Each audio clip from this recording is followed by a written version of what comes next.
Allô Internet! Aujourd'hui, on est de retour au Québec. Je sais que la semaine passée, on a parlé d'une affaire québécoise, mais là, j'étais au Québec, c'était comme à propos de parler d'une affaire québécoise. J'en profite quand je suis ici pour visiter les lieux et c'est ce que j'ai fait en fait. J'étais à côté de l'endroit où a eu lieu la disparition, fait que j'ai voulu aller voir par moi-même et je vous ai amené avec moi. Cette affaire, je pensais la couvrir, mais il y a le frère de la personne disparue qui m'a contacté, fait que j'ai comme accéléré le processus et de toute façon, il y en a plusieurs d'entre vous qui m'avaient demandé de couvrir cette histoire, donc c'est ce que je vais faire aujourd'hui. Encore une fois, ça risque d'être une vidéo pas très longue parce que même si ça a eu lieu dans les années 60, il y a aucune information. Fait que je vais vraiment vous dire ce que j'en sais. Quand les membres de la famille me contactent, j'aime toujours ça prendre le temps de faire une vidéo, même si elle est pas longue. Je sais qu'il y a d'autres sujets que je pourrais couvrir qui sont aussi pas longs. Là, je pense à Ariel qu'on me demande beaucoup d'en parler. Malheureusement, c'est sûr que si j'ai pas l'appui de la famille, c'est comme impossible pour moi de faire une vidéo. Bon, donc sans plus attendre, lançons-nous dans l'affaire. This is not a test.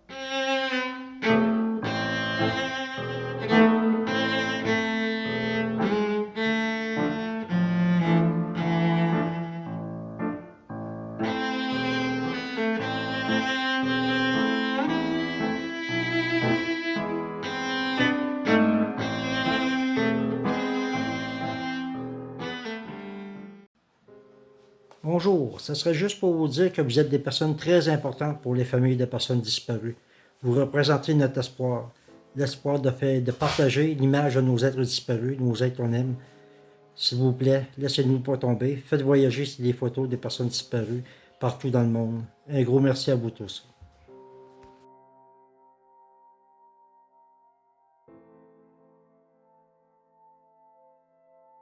Donc, l'histoire a eu lieu le 27 septembre 1963 à Québec, dans ma ville, plus précisément en Basse-Ville. Fait que c'est sûr que tous ceux qui viennent de Québec, même ceux qui sont venus une fois au Québec, ils vont savoir de quel endroit je parle. C'est un endroit super touristique, mais ça, on va y revenir un petit peu.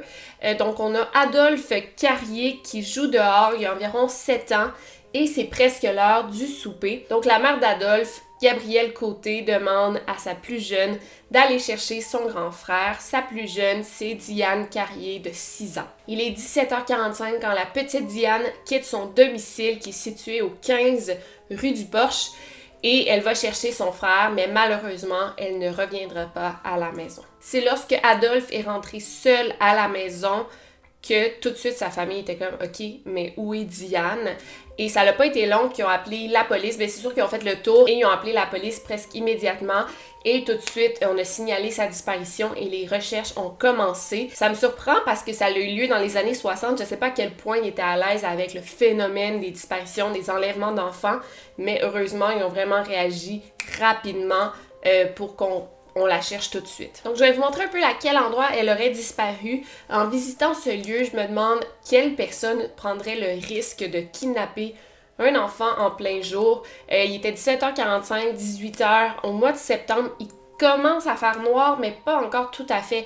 Fait qu'il était comme entre le jour et la noirceur un peu, mais c'est quand même un énorme risque de kidnapper un enfant à l'extérieur comme ça. Aujourd'hui, c'est le lieu le plus touristique de la ville de Québec. Il y a toujours des touristes. Ben là, en ce moment, en temps de pandémie, il y en a un petit peu moins, mais à l'époque, c'était tout autant touristique qu'aujourd'hui, sinon plus. J'ai vu sur Internet qu'à l'époque, le Petit Champlain, oui, c'était touristique, mais il y a des autobus de touristes qui venaient dans le Petit Champlain parce que c'est un quartier défavorisé. Fait qu'ils venaient prendre des photos des gens pauvres. Ça, j'ai lu ça sur Internet, je sais pas à quel point c'est vrai.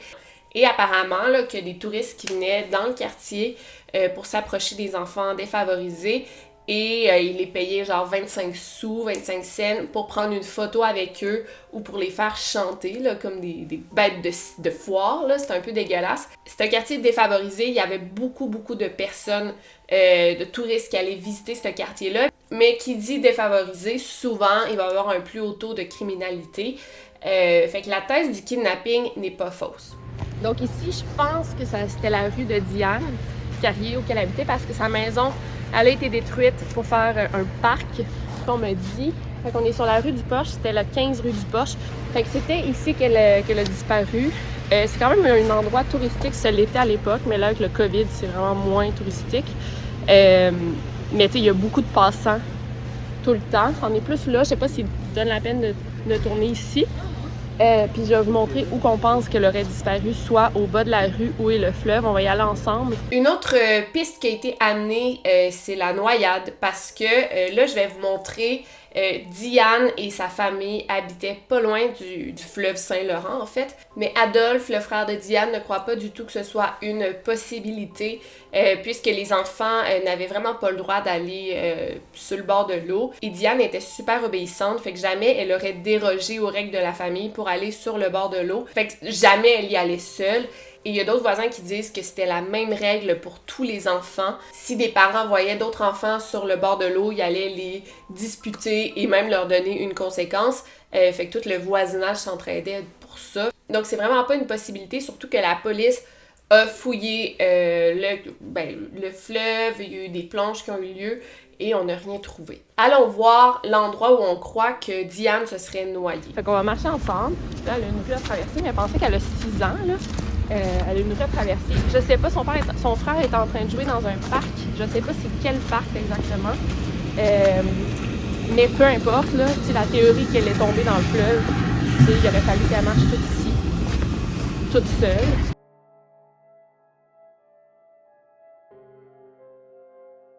Faut penser aussi qu'il faisait noir, c'est au mois de septembre, fait qu'il n'y a pas de neige sur le sol, là, ça se fait qu'on n'entende rien. Mais il faisait noir, il commençait à faire noir.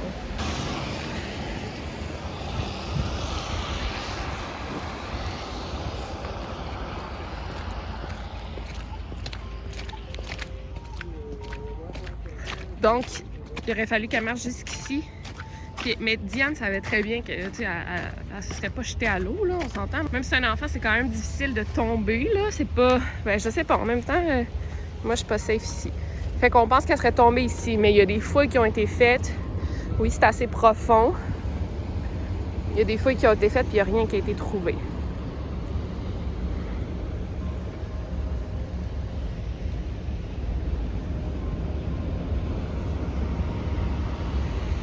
Évidemment, quand on parle d'une fillette de cet âge-là, la thèse du kidnapping, c'est la plus probable. Deux possibilités, soit ça s'est fait vraiment, vraiment rapidement, donc elle n'a pas eu le temps de crier, d'appeler à l'aide, ou soit Diane connaissait son kidnappeur, donc elle lui a fait confiance, elle est embarquée dans sa voiture, ou bon, elle l'a suivi à un endroit, et malheureusement, elle a disparu par la suite. Donc, comme j'ai dit plus tôt, c'est un quartier assez défavorisé, voire même dangereux. Fait que c'était pas du tout prudent de laisser une fillette seule dans la rue. Mais avant de lancer des pierres, on s'entend là, que c'est une autre époque, c'est dans les années 60. Il n'y avait pas autant d'enlèvements d'enfants qu'aujourd'hui. Je pense que dans les années 60, on connaissait même pas le terme pédophile. Fait que on peut pas juger, c'est vraiment une toute autre époque. Puis c'était pas anormal pour des enfants de cet âge-là d'être laissés seuls à eux-mêmes dans la rue, devant la maison. Fait qu'on va pas lancer des pierres. Aujourd'hui, c'est une toute autre histoire. Tu laisses pas ton enfant de 6 ans dans la rue. Mais encore là, c'était vraiment différent. Les policiers ont cherché pendant des semaines, mais ils n'ont rien trouvé. Il y a des voisins qui disent avoir vu une voiture se promener pas loin de la maison des Carriers quelques jours avant la disparition de Diane, mais on n'a pas le modèle de la voiture, fait que ça nous a pas vraiment avancé. Donc, comme vous pouvez voir, l'enquête a vraiment frappé un mur, dans le sens que il n'y avait aucun indice. Il y a quelques personnes qui supposent que peut-être que Diane se soit fait enlever par des touristes et c'est assez facile de traverser la frontière américaine à cette époque. On n'est pas loin des États-Unis. Fait qu'il aurait très bien pu l'amener. C'est pas comme aujourd'hui qu'il y a un gros contrôle des passeports et tout. Encore là, les années 60, c'est totalement différent. Le frère de Diane a bon espoir que sa sœur soit encore en vie à quelque part dans le monde et qu'elle ait comme reconstruit sa vie. Parce que ça se peut qu'elle ait été enlevée par, je sais pas, des gens qui sont infertiles et qui veulent leur propre enfant, fait qu'il est kidnappé pour eux-mêmes s'en occuper, lui donner de l'amour. C'est vraiment la thèse la plus réconfortante, je crois, parce que, ben, tu sais, depuis les années 60, il n'y a aucun corps qui a été trouvé, aucun indice. C'est possible qu'elle soit encore en vie. Elle était tellement belle, tu sais, ça se peut, là, tu sais, une belle petite fille aux cheveux frisés, ça se peut qu'un couple ait décidé de la kidnapper. On a fait un dessin de quoi aurait l'air Diane aujourd'hui. Elle aurait 63-64 ans. Fait que peut-être qu'elle a eu des enfants par la suite, des petits-enfants, tu sais. La disparition de Diane Carrier, c'est la plus vieille disparition au Québec. En 2018, on a réouvert l'enquête parce que, tu sais, l'enquête, oui, c'est un cold case, mais les policiers veulent quand même clore le dossier parce que ben, ça doit les hanter un peu depuis toutes ces années. Pour moi, ce serait important qu'on découvre la clé qui nous permettrait d'ouvrir la porte pour arriver à savoir qu'est-ce qui s'est passé vraiment dans le dossier de Diane Carrier. Mais c'est pas facile parce que plus le temps passe, plus des possibles témoins meurent ou perdent la mémoire, ou bon, ça fait tellement longtemps, donc des gens qui habitaient là sont difficiles à retracer. Son frère Adolphe, c'est vraiment lui qui est le plus impliqué dans cette affaire. Il n'abandonne pas. Il espère vraiment que sa sœur soit retrouvée un jour, ou du moins qu'il y ait une réponse là, à cette disparition. Malheureusement, sa mère est morte il y a quelques années. Et elle est morte sans savoir ce qui est arrivé à sa fille, fait que c'est super triste. Donc voilà pour cette affaire, on n'a pas plus d'indices. Moi j'ai demandé, avez-vous un suspect? Avez-vous, tu sais, qu'est-ce qui se passe? Puis il y a rien, c'est horrible. C'est une vidéo assez courte, mais vraiment nécessaire. Si vous voulez suivre ça de près, vous pouvez vous abonner aux réseaux sociaux de l'organisme Enfants Retour, dont je suis marraine. Je suis marraine des enfants disparus pour l'organisme.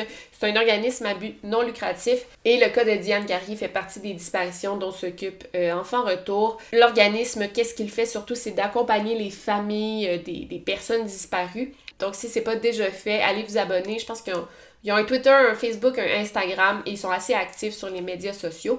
Donc voilà pour cette affaire. J'espère que vous avez aimé et surtout n'oubliez pas de garder l'œil ouvert. Over and out.